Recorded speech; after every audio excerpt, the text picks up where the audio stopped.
खैर आप सभी जानते ही होंगे कि यूनाइटेड स्टेट्स में Huawei के जो फोन्स है वो बेचे नहीं जाते हैं। यहाँ पर दोस्तों उनकी जो सेल्स है वो ऑलरेडी दोस्तों पिछले काफी टाइम से जो है वो बंद की हुई है, और बिकॉज यहाँ पर दोस्तों बहुत सारे सिक्योरिटी कंसर्न्स रहे हैं शुरुआत से ही Huawei को लेके।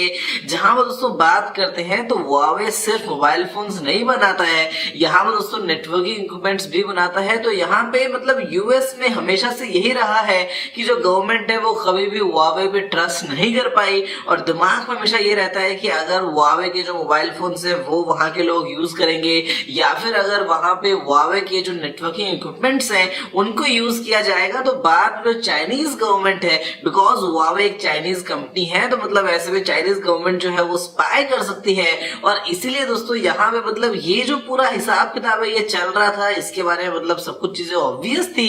लेकिन रिसेंटली एक बहुत बड़ा डेवलपमेंट हुआ जहां पे यूएस गवर्नमेंट ने एक एग्जीक्यूटिव ऑर्डर साइन किया, जिसके बाद दोस्तों बेसिकली Huawei को बैन किया गया कि यूएस बेस्ड कोई भी कंपनी Huawei के साथ में कोई भी बिजनेस नहीं कर सकती। अब यहाँ पर दोस्तों मेजर बात ये है कि Huawei को अगर आप देखें तो यहाँ पर दोस्तों ये बनाता है स्मार्टफोन्स। अब यहाँ पर दोस्तों ये जो स्मार्टफोन्स हैं ये है बेसिकली एंड्रॉइड फोन्स। अब जो एंड्रॉइड है वो आता है गूगल से, और गूगल दोस्तों एक यूएस बेस्ड कंपनी है। तो यहाँ पे ये एक बहुत मेजर हेडलाइन निकल के आई कि यहाँ पर दोस्तों गूगल और Huawei अभी आपस में बिजनेस नहीं कर सकते। अब क्योंकि दोस्तों यहाँ पे एग्जीक्यूटिव ऑर्डर साइन किए गए थे तो गूगल को उनको मानना ही था, और यहाँ पर दोस्तों मानते हुए गूगल ने भी मना कर दिया कि अभी हम Huawei के साथ में कोई भी बिजनेस नहीं करेंगे।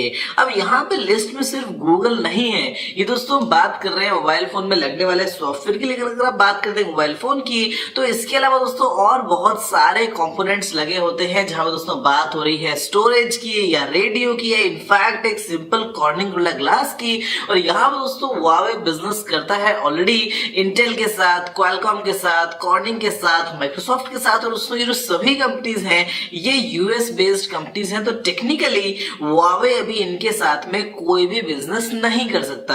अब यहाँ पर दोस्तों एक थोड़ी सी राहत की सांस मिली, जहां पे 90 दिन की दोस्तों मोहलत दी गई कि एटलीस्ट जो गूगल है वो 90 दिन तक सपोर्ट प्रोवाइड करेगा, जो सिक्योरिटी अपडेट्स है वो प्रोवाइड करेगा Huawei फोन्स में। और यहाँ पर दोस्तों कुछ और अपडेट्स ये भी निकल के आए कि Huawei के पास में अगर हम बात करें हार्डवेयर की जो वो अपने मोबाइल फोन्स में यूज करता है उसका भी आने वाले कुछ टाइम का स्टॉक ऑलरेडी अवेलेबल है। लेकिन यहाँ पर दोस्तों अगर हम बात करें 90 दिनों के बाद तो क्या होगा भाई? ठीक है, Huawei को एटलीस्ट एक अच्छी बात यह है कि वो Qualcomm का प्रोसेसर यूज नहीं करता है, वो अपना खुद का डेवलप करता है। और दोस्तों जो बाकी चीजें हैं वो बाकी जो दोस्तों हैं दूसरी कंपनीज जो चाइनीज हैं या मान लीजिए जापानीज हैं या ताइवान से हैं, कोरिया से हैं, तो वहां से सोर्स कर सकता है। लेकिन भाई मोबाइल फोन में भी iOS तो मिलेगा नहीं, iOS तो वैसे भी नहीं मिल सकता, ये तो खैर सोचने के परे है। और इनफैक्ट एप्पल भी एक यूएस बेस्ड कंपनी है। तो हम दोस्तों बात करते हैं अभी एंड्रॉइड की। अभी एंड्रॉइड टेक्निकली दोस्तों यहाँ पे एक ओपन सोर्स चीज है, लेकिन ऐसे में जो दोस्तों बात करते हैं गूगल के साथ जो लाइसेंसेस वगैरह हैं Huawei के लिए, जहां पे दोस्तों जो क्लोजली काम होता है, जहां पे इनफैक्ट हम बात करते हैं गूगल प्ले सर्विसेज की या फिर दोस्तों इनफैक्ट गूगल की कुछ और कोर सर्विसेज की, वो Huawei को नहीं मिल पाएंगी। अब यहाँ पे Huawei दोस्तों शायद इस चीज का अंदेशा पहले से ही था कि ऐसा कुछ हो सकता है, तो बैकअप प्लानिंग के चलते यहाँ पे पिछले साल से इनफैक्ट न्यूज आ रही थी कि Huawei अपना ही एक डिफरेंट ऑपरेटिंग सिस्टम बना रहा है, जो अगर इनकेस ऐसा कुछ हुआ तो शायद वो काम में लेगा। लेकिन यहाँ पे दोस्तों सवाल फिर से ये निकल के आता है कि अगर हम बात करते हैं मोबाइल फोन की, अगर आपको याद हो दोस्तों पहले ब्लैकबेरी जो है वो जब पहले ब्लैकबेरी ओएस लेके आया था तो उस टाइम पे एंड्रॉइड एप्स को टेक्निकली साइड लोड कर सकते थे, और कुछ लोगों ने शायद किया भी। यहाँ पे दोस्तों अमेजोन का ऐप स्टोर वगैरह भी अवेलेबल था, लेकिन वो चीज हिट नहीं हो पाई बिकॉज लोगों को चाहिए एक सीमलेस एक्सपीरियंस। अगर दोस्तों वो यहाँ पे इतने सारे पैसे खर्च कर रहे हैं किसी एक ऐसे फोन पे, तो उनको बदले में जुगाड़ नहीं चाहिए कि मतलब यहाँ पे एंड्रॉइड नहीं है और यहाँ पे गूगल के सर्विसेज नहीं है, उनको यूज करने के लिए हमको ये ट्रिक लगानी पड़ेगी, ये साइड लोड करना पड़ेगा। और यहाँ पे दोस्तों इनफैक्ट अगर हम बात करें बाकी और बहुत सारी सर्विसेज की, तो फिर दोस्तों चाहे वो नेटफ्लिक्स हो, चाहे दोस्तों बाकी कुछ और पॉपुलर सर्विस हो, फॉर एग्जाम्पल इनफैक्ट एक सिंपल उबर की ऐप अब उबर तो एक यूएस कंपनी है, तो भैया उबर जो है वो Huawei के फोन में कैसे चले? तो यहाँ पर दोस्तों Huawei इसी को लेके खैर प्लानिंग कर रहा है कि वो अपना खुद का ऑपरेटिंग सिस्टम बनाएगा।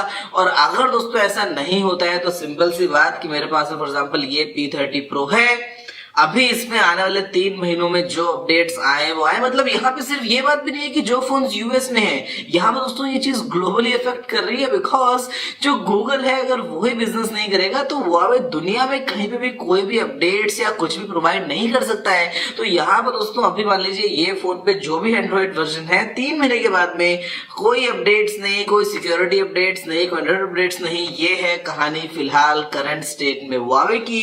अब 3 महीने के बाद में क्या होता है, क्या वो अपना सॉफ्टवेयर बना पाता है या नहीं, ये एक सवाल है। अगर बना पाता है तो भैया कैसे कन्विंस करेगा लोगों को उसको यूज करने के लिए, और इनफैक्ट कैसे जो बाकी एप्स हैं जो एंड्रॉइड प्ले स्टोर में आपको मिल जाती हैं उनको वो यूज करने के लिए लेके आएगा। मतलब बहुत ज्यादा कॉम्प्लिकेशन है। देखो हार्डवेयर को सॉल्व करना काफी इजी है Huawei के लिए, बिकॉज वो ऑलरेडी इतना ज्यादा डिपेंडेंट नहीं है, खुद की वो चिप्स वगैरह बनाता ही है, और जो बाकी चीजें हैं दोस्तों वो दूसरे वेंडर्स से ले सकता है। लेकिन जो एंड्रॉइड है सबसे बड़ा सवाल उसी को लेके है। और इनफैक्ट दोस्तों अगर हम बात करें Huawei के लैपटॉप्स की तो वहां पर तो वो विंडोज पे काम करते हैं। तो यहाँ पर दोस्तों माइक्रोसॉफ्ट जो है वो पिक्चर में आता है। माइक्रोसॉफ्ट भी एक यूएस बेस्ड कंपनी है तो उसको विंडोज नहीं मिलेगा।